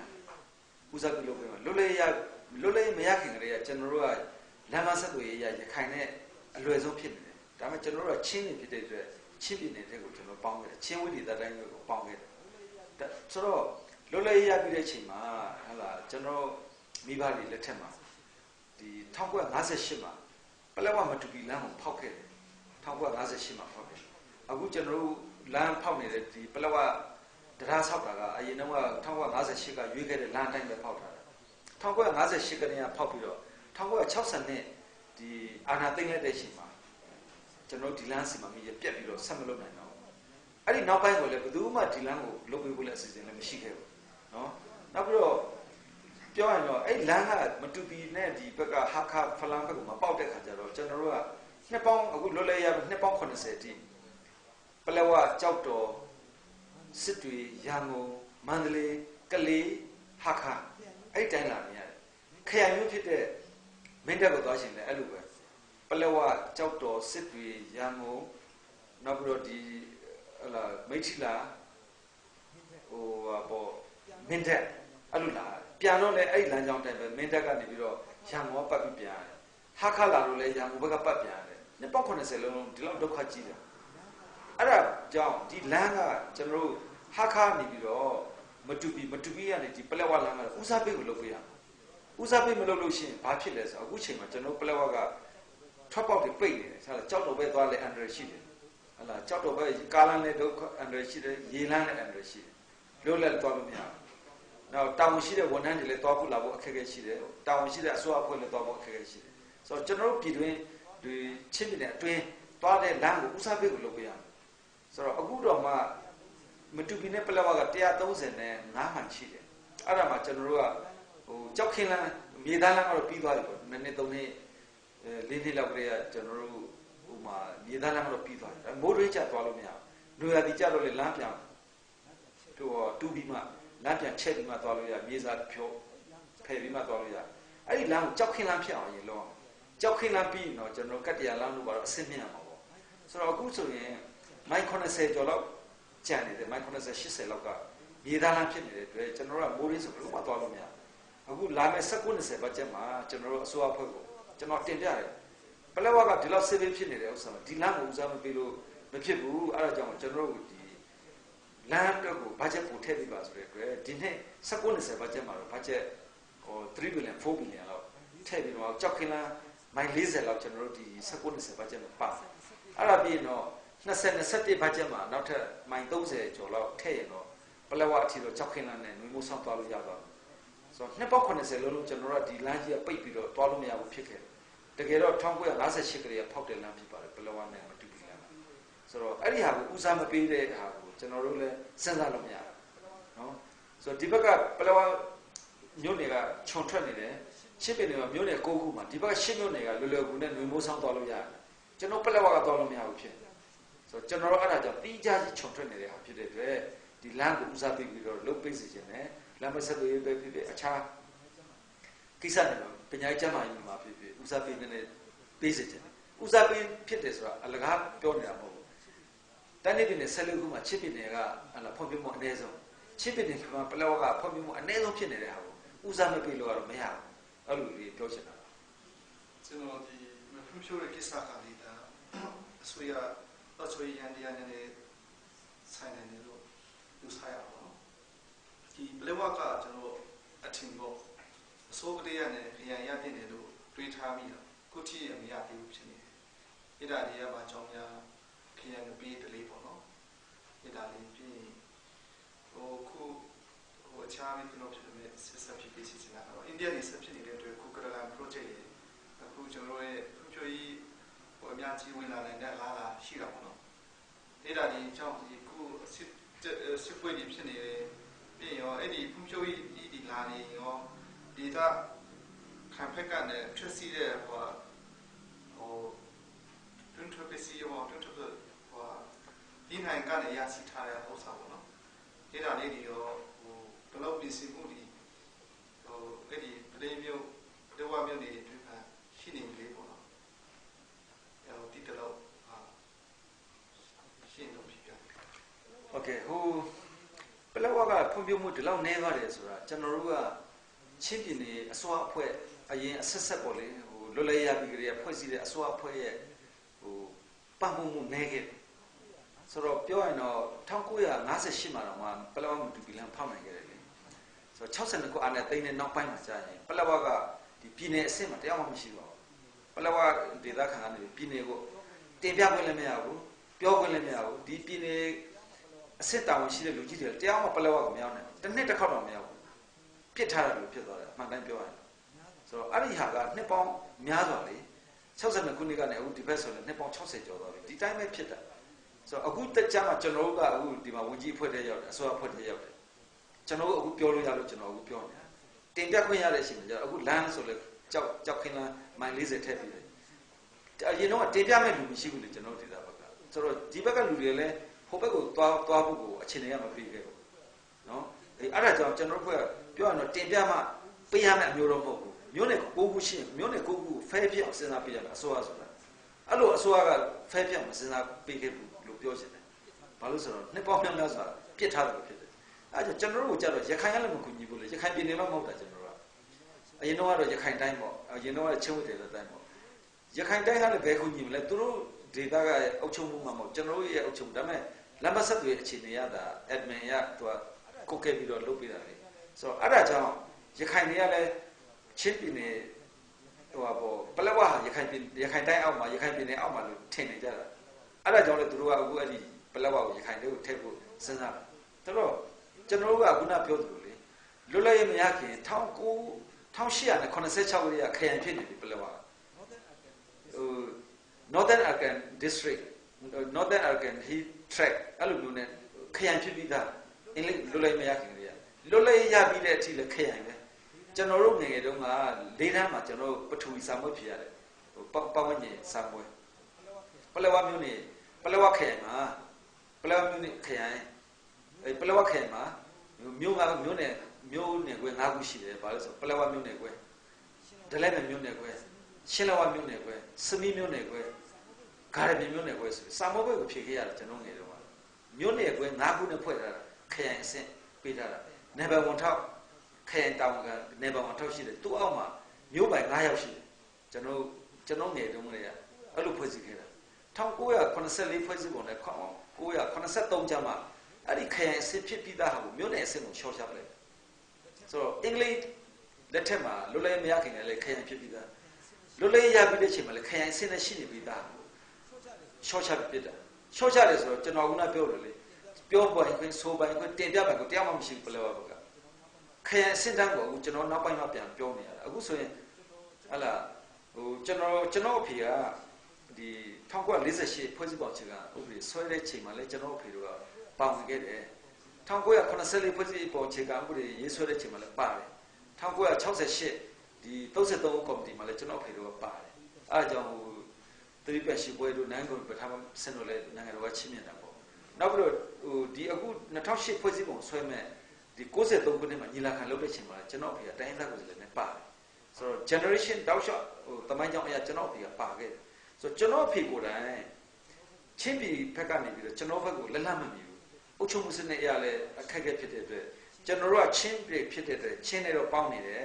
်ချင်းနဲ့ပေါင်းဖို့လည်းကျွန်တော်အဖေလိုပဲလုပ်ခဲ့တာဆိုတော့အဲ့ဒါနဲ့ကျွန်တော်အဖေကဘာလဲဆိုတော့ပလက်ဝကိုပြည်တော်စုနေမယ်တတ်မှတ်ပေးပါဆိုပြီးတော့ကျွန်တော်အဖေကတောင်းတယ်ဒီကျွန်တော်တို့အခုဆိုကိုပိုင်အချုပ်ခွင့်ဒေသလို့ဘာလို့ရှိတယ်နောက်ပြည်တော်စုနေမယ်ဆိုတာရှိတယ်အဲ့ဒီ63ခုနှစ်ဒီညီလာခံမှာအကြီးကျယ်ဆွေးနွေးတဲ့အချိန်မှာကျွန်တော်အဖေတို့အဲ့တော့ရခိုင်ကဥကြော်စိန်တို့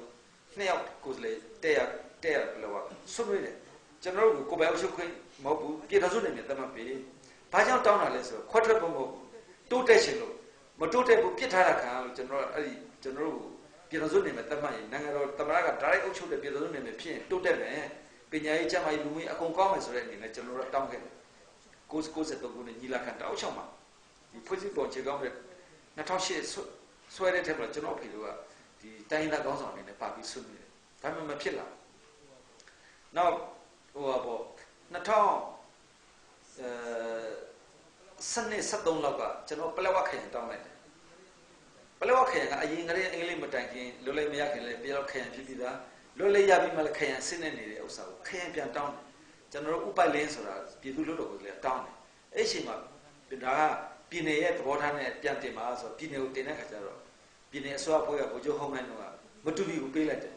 မတူပီကတောင်းတဲ့ခရင်တောင်းတဲ့ထဲမှာလည်းမပါဘူးပလက်ဝကတောင်းတာအဲ့ဒီမှာကက်ဘိနက်မှာဆုံးဖြတ်တယ်လို့ပြောတယ်ကျွန်တော်အဲ့ဒါတော့ဟိုနောက်မှသိတာ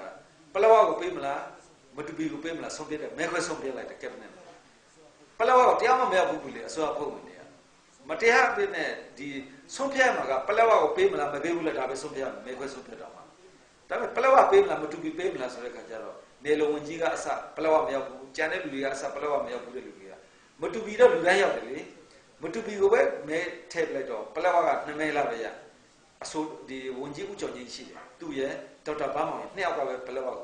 ုဒေါက်တာဘာမောင်ပလက်ဝရောက်ဘူးတယ်သူတို့နှစ်ယောက်ပဲမဲထည့်တယ်ကြံတဲ့မဲကဟိုမတူပီပဲပေးဆိုအမမတူပီကိုတောင်းတာမဟုတ်ဘူးတောင်းတော့ကပလက်ဝကိုဟိုခရိုင်ပေးပါလို့တောင်းတာအရင်တော့လည်းပလက်ဝကခရိုင်အစစ်ပြခဲ့တယ်ခရိုင်ပေးပါလို့တောင်းတာအဲ့ဒါကိုမဲခွဲဆုံးတဲ့အချိန်မှာအဲ့လိုသွားဆွေးနွေးတယ်ဆိုတော့အဲ့ဒါကြောင့်ကျွန်တော်တို့ချင်းပြည်နယ်အစိုးရဘဟိုးရှေ့တော့ကလွတ်လပ်ရပြီးတုန်းကလူကြီးတွေရောနောက်ပိုင်းမဆလာခေရောတမ်တော်ဆိုအဖေကပလက်ဝသားတွေကတရားမှလူကြီးမဖြစ်ဘူးပြည်နယ်အဆင့်မှာအဲ့ဒါမျိုးကြောင့်အခုလိုတွေလွတ်လပ်အမှားတွေဖြစ်တယ်နော်ဆိုတော့ကျွန်တော်တို့အဲ့ဒါကြောင့်ခရိုင်ကအခုချိန်ကြီးကျွန်တော်ခရိုင်ကိုတောင်းနေတော့မယ်နောက်တစ်ခုကအခုဆိုရင်ဥကျော်ထွန်းကျွန်တော်ခမီးပါတီဟုတ်ကဲ့ပြောအင်္ဂါခမီးပါတီတစုကပေါ့နော်ဒီပြီးပေါ့ကျွန်တော်တို့ကိုပိုင်ပြတ်တဲ့နေရတိုင်းကိုပိုင်အချက်ပြရဒေတာတောင်းနေပေါ့ဟုတ်ကဲ့လို့ပြောနေတဲ့ကိစ္စနဲ့ဟောနည်းနည်းဆက်တယ်ဥကျော်ထွန်းဆိုတာကတကယ်ပါတီကောင်စီခေတ်မှာသူကအတွင်းမှုလုပ်ခဲ့တယ်နောက်အဖွဲ့ဝင်တွေလုပ်ခဲ့တယ်ကောင်စီမှာသူကဥက္ကဋ္ဌတွေအတွင်းမှုတွေတောက်လျှောက်ဒီဟိုပေါ့1983ဖွဲ့စည်းအုပ်ချုပ်ပုံချေကနောက်ပိုင်းမှာသူကတောက်လျှောက်လူကြီးလုပ်ခဲ့တယ်သူကတမိုင်းကြောင်းအမှန်ကိုသိတယ်သိတဲ့အတွက်သူကအမှန်နဲ့ပြောရင်ကျွန်တော်ပလက်ဝလူတွေခံစားမှုကဒါအမှန်နဲ့ပြောရင်ကျွန်တော်ဂယုမဆက်ပြစ်ထားတယ်ဆိုတာကိုခံစားတယ်ဥကျော်ထုံးကဆိုလေအဲ့ဒီတိုင်းပဲခရိုင်တောင်းတော့မှတကယ်ခရိုင်ပေးမလားမပေးဘူးလားမဆုံးဖြတ်ပဲနဲ့မဟုတ်တယ်မတူပီဘက်ကိုပေးမတူပီရတယ်ကိုကျွန်တော်မကတ်ခွက်ဘူးဒါပေမဲ့ပလက်ဝကိုလည်းစဉ်းစားပေးရမယ်လို့ဆိုလိုတာဆိုတော့အဲ့ဒါကြောင့်ဥကျော်ထုံးကတင်တယ်ကျွန်တော်ကိုပိုင်အချုပ်ခွင့်ဒေသအနေနဲ့ပလက်ဝကိုသတ်မှတ်ပေးပါလို့အခုတင်တယ်သူစတင်တယ်တပ္ပနာရှိတော့အတိုင်းနိုင်ငံစီအခုတင်တယ်သူတင်တာမမှားဘူးဘာလို့ကျွန်တော်ပြစ်ပယ်ခံရတာနှစ်ပေါင်း60 90လေ62ခုနှစ်အထိပဲပြောရေးဆိုခွင့်ရှိခဲ့တယ်62ခုနှစ်နောက်ပိုင်းမှာပြောရေးဆိုခွင့်ကိုလုံးဝမရှိတော့ဘဲနဲ့ကျွန်တော်ကပြစ်ပယ်ခံရတဲ့မျိုးနဲ့ဖြစ်သွားတာ။အဲ့ဒါကျွန်တော်ကခရိုင်မျိုးနယ်ရလည်းကျဲတယ်ချစ်ပင်တွေရဲ့ငါးဘုံတပုံကအကျယ်ဝန်းကရှိတယ်ချစ်ပင်တွေမှာချစ်ပင်တော့ငါးဘုံပုံလိုက်တပုံကပလက်ဝမျိုးနယ်ရအကျယ်ဝန်း လူရည်လည်းပလောက်ချစ်တယ်မှာ9သိန်းနဲ့တောင်းမှရှိတယ်ပလောက်မှာ3သိန်းနဲ့3000လောက်ရှိတယ်ပလောက်မှာလူရည်လည်း9ပုံတပုံအကျယ်ဝန်းလည်း9ပုံတပုံအဲ့ဒါကဘာမှလို့မစင်စားပေးတာအဲ့ဒါကိုကျွန်တော်ဒေသလူတွေကပြောရတော့ဟိုပောက်ကွဲနေကြတာတောင်းဆိုနေကြတာဖြစ်တယ်ဒီအခုဥကျော်ထုံးဆိုလည်းအခုတောက်လျှောက်ဒီဇိုင်းမှန်နဲ့ဒီခင်ရရှိကိုသူလည်းစူးစမ်းပြီးလုပ်နေတယ်တကယ်ဖြစ်လာတယ်တကယ်လို့များဥပအချုပ်ရဲ့ဒေတာများပေးပေါ့နော်ဟိုချင်းပြည်သူတို့ရောနိနာမှုရောဘယ်လိုဖြစ်နိုင်လဲပေါ့ဒီပလဲဝဒီတို့ရောတည်တံ့ပေါ့နော်အချုပ်ရဲ့ဒေတာရရင်တော့ဟိုတကယ်လို့များတကယ်ဖြစ်လာတယ်ပေါ့နော်ဟိုဘယ်လိုဦးကြည့်တယ်ဘယ်လိုခံစားမလီပေါ့ပြီ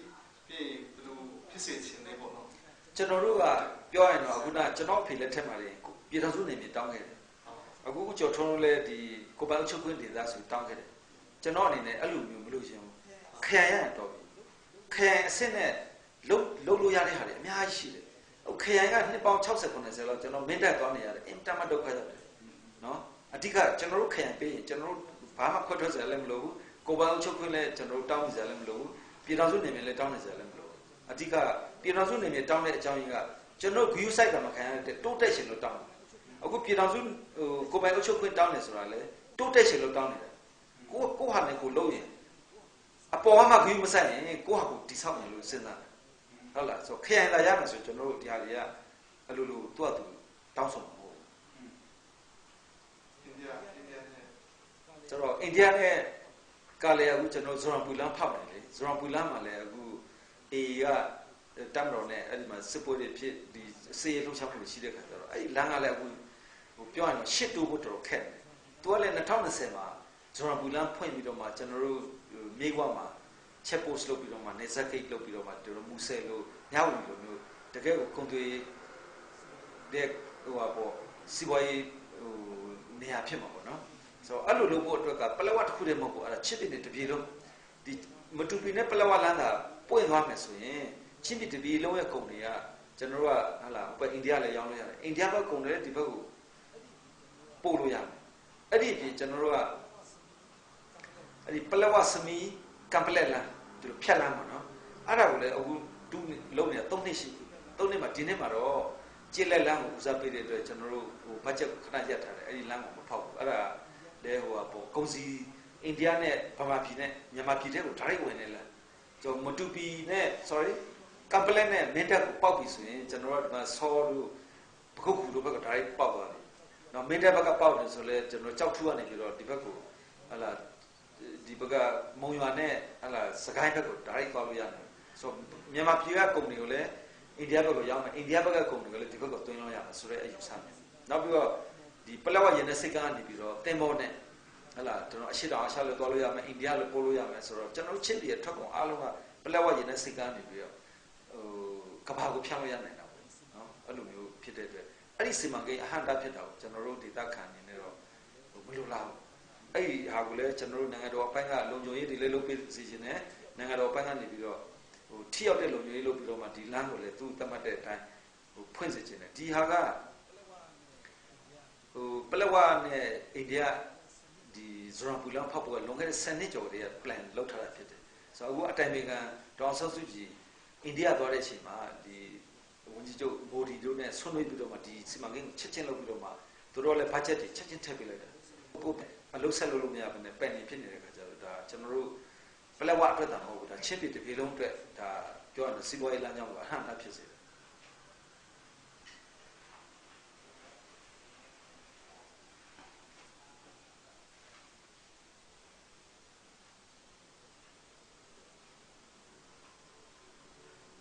ဒီကျွန်တော်ဟိုနောက်ဒီကွန်ကိုမရှင်နဲ့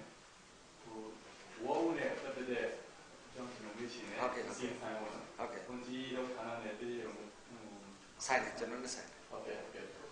ဟိုအခုဒီလိုကျွန်တော်တို့ချင်းလူမျိုးချင်းပြည်နယ်မှာဝေါအကြောင်းတော်လေးကစားရပေါ့နော်သူတို့ပြင်တောင်သူများကဒီဝေါကိုစိတ်ဝင်စားနေကြတယ်ပေါ့နော်ဝန်ကြီးတို့ချင်းပြည်နယ်ဆိုရအနေနဲ့ပေါ့နော်ဒီဝေါတောင်သူများအတွက်ဝေါကိုဟိုဘယ်လိုပုံစံနဲ့ဟိုကိုကြီးထောက်ပံ့မှုပေါ့နော်ဟိုအရှိရှိတယ်ဟိုအထူးသဖြင့်ဟိုထောက်ပံ့ခြင်းပေါ့နော်အဲ့ဒါကြီးရောရှိတာဘယ်လိုပုံစံနဲ့ဟိုထောက်ပံ့မလဲဒီထောက်ပံ့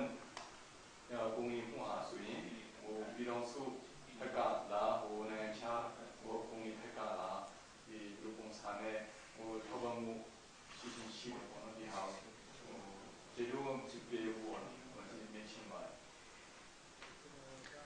်ကျွန်တော်ကအခုဝင်ကြီးဖြစ်တာတနေ့ကြော်လာပြီပေါ့ကျွန်တော်ကပြီးခဲ့တဲ့2018မေလ25မှာအော်ဒါထွက်ပြီးတော့29မှာကျန်းသစ္စာချိန်တယ်အဲ့ဒီကစပြီးကျွန်တော်ဝင်ကြီးဖြစ်တယ်ချစ်တော့ကျွန်တော်တောင်းရွယ်တဲ့ဟိုမှာကျွန်တော်စီပင်သားရေးလှက်စစ်စမှုလက်မှုနဲ့ဟိုတယ်ခီအဲ့ဌာနလေးခုတောင်းယူရတယ်ဌာနတောင်းယူရတဲ့ခါကျတော့ကျွန်တော်ဒီစီပင်သားရကြည့်တဲ့ခါကျတော့စီပင်သားကမြို့နယ်တိုင်းမှာသူ့ရဲ့ဝန်ထမ်းတွေနဲ့သူ့ရဲ့ဒီစီပင်ကော်မတီဥက္ကဋ္ဌတွေနဲ့သူ့အတူလဲပတ်နေတယ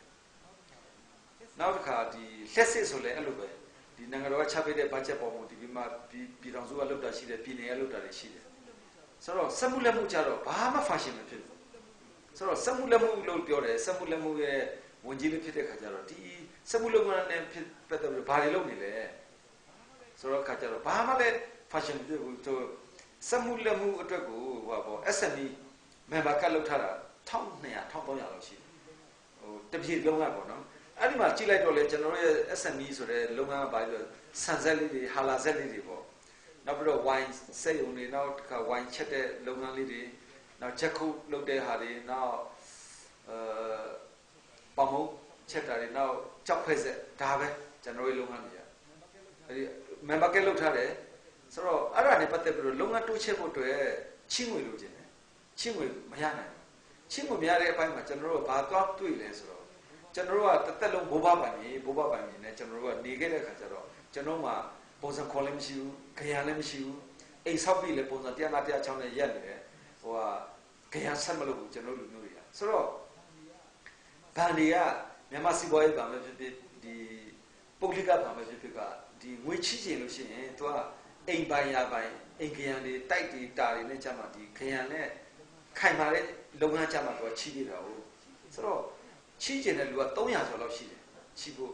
လုံးစူးစမ်းတဲ့လူကအဲ့ဒီထဲမှာကျွန်တော်တို့က criteria နဲ့ဘာကနေပြီးတော့သတ်မှတ်တာတော့ဒီလိုပုံစံခွန်နေရှိရမယ်ဒါမှမဟုတ်လဲခရံနေရှိရမယ်ဆိုတဲ့ဟာမှာစီစစ်တဲ့ခါကျတော့33ယောက်ကနည်းနည်းစီစစ်လို့ကျွန်တော်တို့စက်မှုလက်မှုကနေပြီးတော့ထောက်ခံပေးတယ်ပေါ့ထောက်ခံပေးမှမဲ့ဒီတစ်နှစ်အတွင်းမှာဟိုဘာတွေရတဲ့တအားစီစစ်တယ်လေနောက်သူ့လုပ်ငန်းရဲ့ဘယ်လောက်ခိုင်မာလဲပုံမှန်လေးစီစစ်တယ်သူ့ရဲ့အဆောက်အဦတွေခရံတွေခိုင်မာမှုပုံမှန်လေးစီစစ်တဲ့ခါကျတော့အခုကျွန်တော်တို့တစ်နှစ်ကြော်သွားတဲ့အထိကို3ယောက်ပဲရတယ်အဲ့ဒီ SME ချင်းဟာခါက2ယောက်ဟာခါ2ယောက်ကပါလဲဆိုပေါင်မုံဖုတ်တဲ့အဲ့လုပ်ငန်းအဲ့ဒါကဟို300ကျော်လောက်ထင်တယ်အဲ့ဒီချင်းကိုရတယ်ဘာကနေနောက်တစ်ယောက်ကကြောက်ခွဲဆဲလုပ်ငန်းလုပ်တာအဲ့ဒါသူလည်း350လောက်တင်ရတယ်နောက်တစ်ယောက်ကဟိုထပ်တလန်ကတော့ဝိုင်းချက်တဲ့ဟိုလုပ်ငန်းလေးလုပ်တာအဲ့ဒါလည်း300ကျော်လောက်ရတယ်ဒီ3ခုပဲရတယ်အဲ့ဒါကျွန်တော်တို့ကမကြဒီကျွန်တော်တို့ရဲ့ SME လုပ်ငန်းလေးတွေတိုးတက်ဖွံ့ဖြိုးဖို့ဆိုပြီးတော့လုပ်တယ်တလောကလည်းပြီးခဲ့တဲ့2လလောက်ကကျွန်တော်ဒီမှာ workshop လုပ်တယ် workshop လုပ်တယ်ဆိုတာတနိုင်ငံလုံးမှာဒီ SME လုပ်ငန်းတွေဖွံ့ဖြိုးမှမြန်မာနိုင်ငံကြီးကတိုးတက်မယ် SME လေးတွေကိုလုပ်ငန်းတွေကိုဖွံ့ဖြိုးအောင်စူးစမ်းမယ်ဆိုပြီးတော့အဖွဲ့ဖွဲ့ဘိုးကော်မတီဖွဲ့တယ်ပြီးတော့ပြည်နယ်မှာလည်းSME ဟို agency ဖွဲ့တယ်ကျွန်တော်ဟိုဝန်ကြီးချုပ်ကနိုင်ကကျွန်တော်ကဥက္ကဋ္ဌနဲ့ဖွဲ့တယ် SME နောက်စက်မှုစုံတွေကျွန်တော်တို့တိဆောက်ဖို့ဖွဲ့စည်းတယ်ဆိုတော့စက်မှုစုံပဲဖွဲ့ SME ပဲဖွဲ့လေကျွန်တော်တို့ကရှေ့တိုးဖို့အတွက်ကလုပ်ငန်းတိုးရှေ့ဖို့တော့ပတ်စံမှမရှိပဲဒီပတ်စံရဖို့အတွက်ကိုကျွန်တော်တို့လိုတယ်ဆိုပြီးအဲ့ဒီမှာလဲကျွန်တော်တို့နှစ်ရက်ကောင်းအောင်ဆွေးနွေးတယ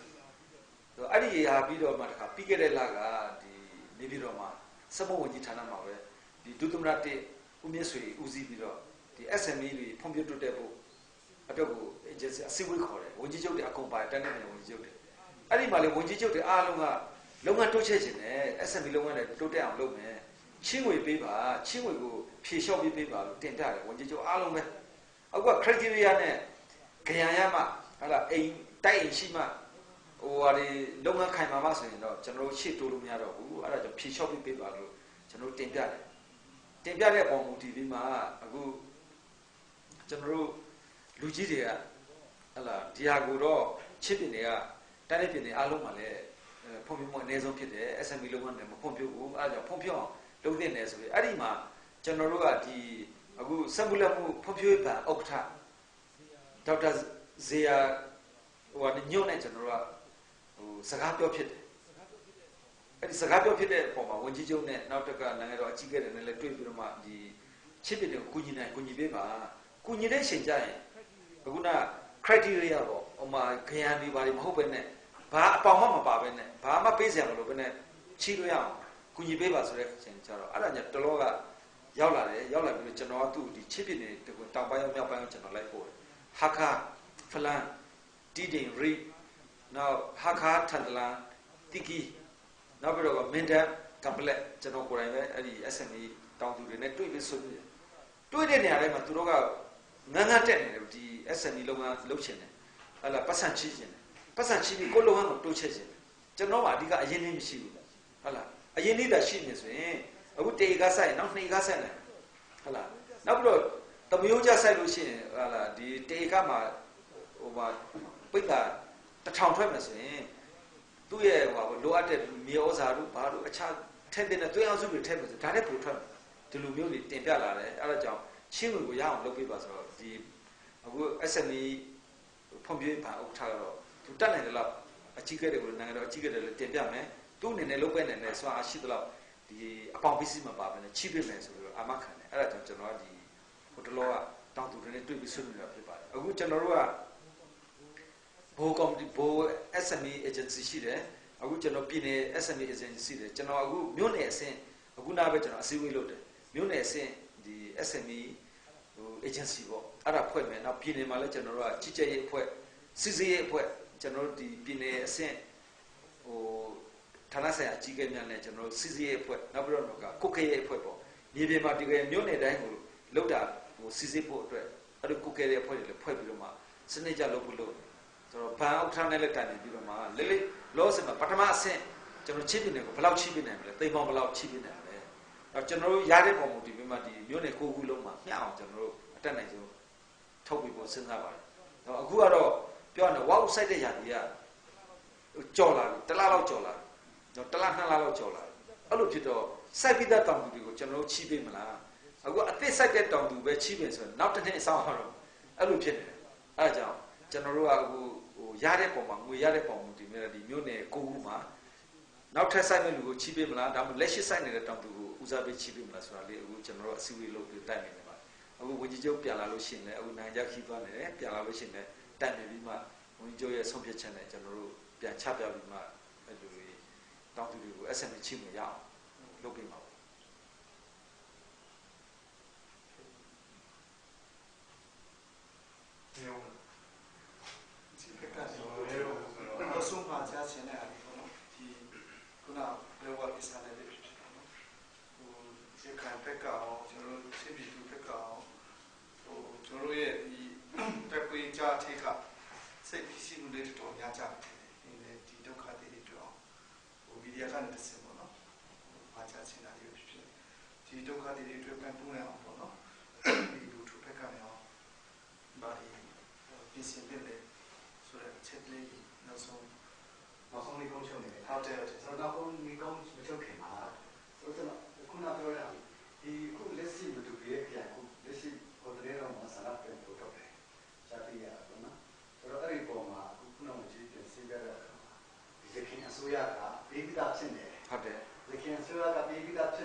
Kayakisana Pataviro,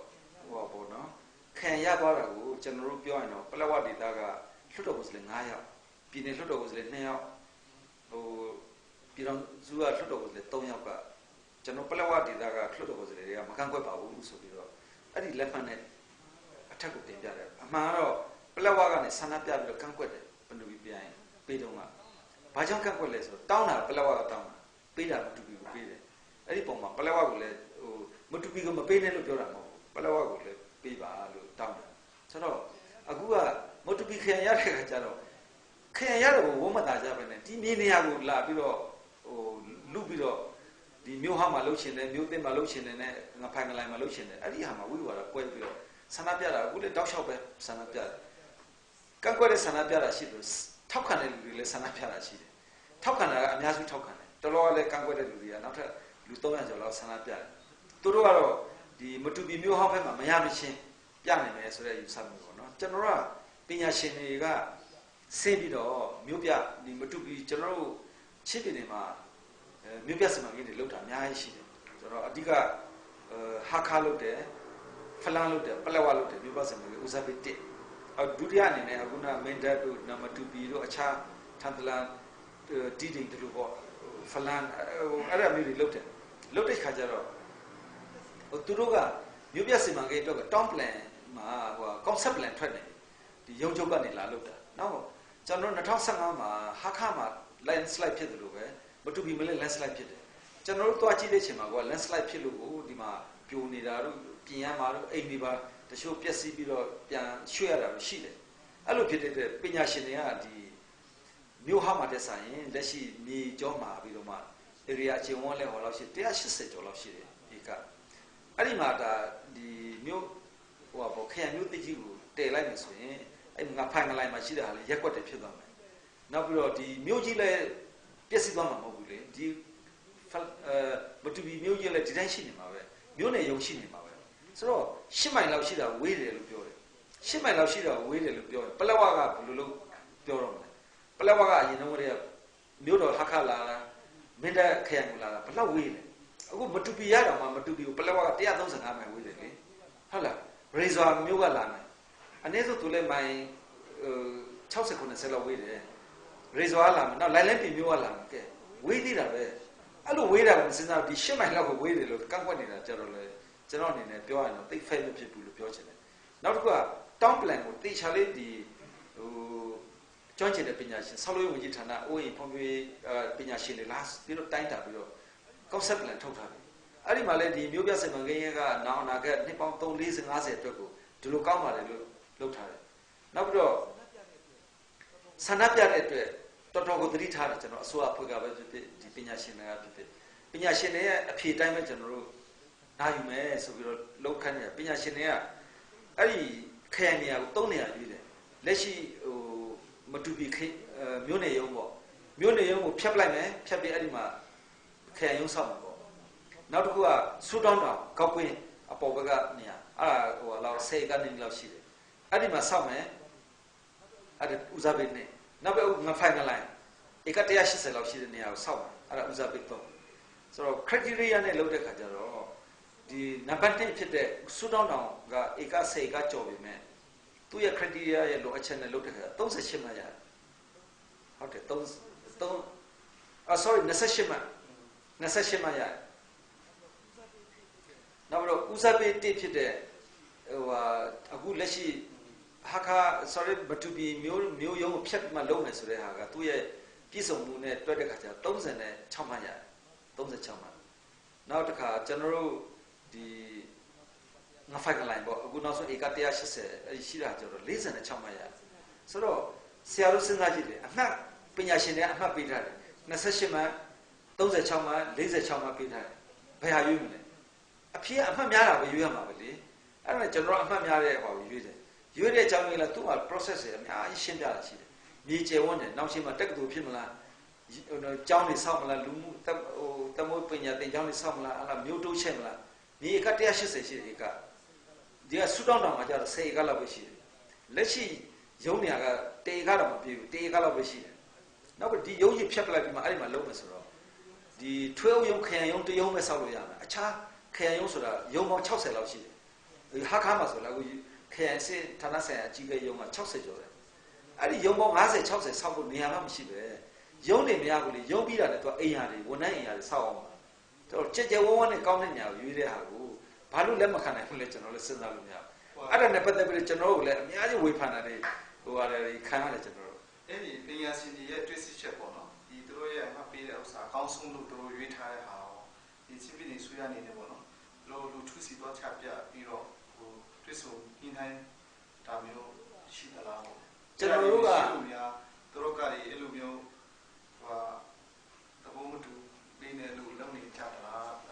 서로 누구가 컨셉 라인가 아니 묘야 포비에 이타나가 둔연적 디မြန်မာနိုင်ငံလုံးနဲ့တောင်းပလန်သူတို့ပဲဆွဲတာဒေါ်အေးမင်းဆိုတာသူကိုယ်တိုင်ကိုမြို့တော်ခမ်းမကြီးမှာရှင်းပြတယ်မြို့တော်ခမ်းမကြီး concept လည်းကိုရှင်းပြတယ်ဒါပေမဲ့ဒီနောက်ဆုံးအမှတ်ရတဲ့ဒီအမှတ်ပေးစီနေရပေးတဲ့ဒီအမှတ်ကိုတော့ကျွန်တော်တို့လည်းသူတို့ကိုမရှင်းပြမိဘူးမရှင်းပြတဲ့အကြောင်းရင်းကတစ်ချိန်လို့ဆန္ဒပြနေတော့မသွားချင်ဘူးဆရာရဲ့ဘယ်သူမှနောက်ဆုံးပြောရရင်တော့ရှင်းလင်းပြောရရင်ရှင်းပြတယ်ဖုန်းနဲ့လည်းရှင်းပြတယ်အကျိုးကြောင့်လည်းရှင်းပြတယ်သက်ဆိုင်လူတွေလည်းရှင်းပြတယ်သူတို့ရဲ့ဟိုကဒီမျိုးဟောင်းမှာသူတို့ပြောတဲ့အတိုင်းဖြစ်ကိုဖြစ်ရမယ်ဆိုတော့တခုတည်းနဲ့ရက်တည်တဲ့ခါကျတော့ဘတော်မှလည်းဖြစ်ရှင်းလို့ရမယ့်ကိစ္စမဟုတ်ဘူးအဲ့ဒါကြောင့်ကျွန်တော်တို့က cabinet မှာဒီကောင်ကိုတေချာဆွေးနွေးပြီးမှအမှတ်အများဆုံးကိုကျွန်တော်တို့က cabinet မှာအတည်ပြုပြီးမှအခုအဲ့ဒီမှာဖိုင်လိုက်မှာခရံရုံးကိုတိဆောက်ပြီးတော့အခုကျွန်တော်တို့ရုံးခရံရုံးကိုစဆောက်နေတယ်ဆိုတော့သူတို့ရဲ့ဟာကိုနားထောင်နေမယ်ဆိုသူတို့လိုချင်တဲ့နေရာများမရှိဆန္ဒပြနိုင်မယ်ဆိုတဲ့ဟာဖြစ်နေတော့ကျွန်တော်တို့သူတို့နဲ့ကတော့ညှိနှိုင်းမှတော့ခက်သွားတယ်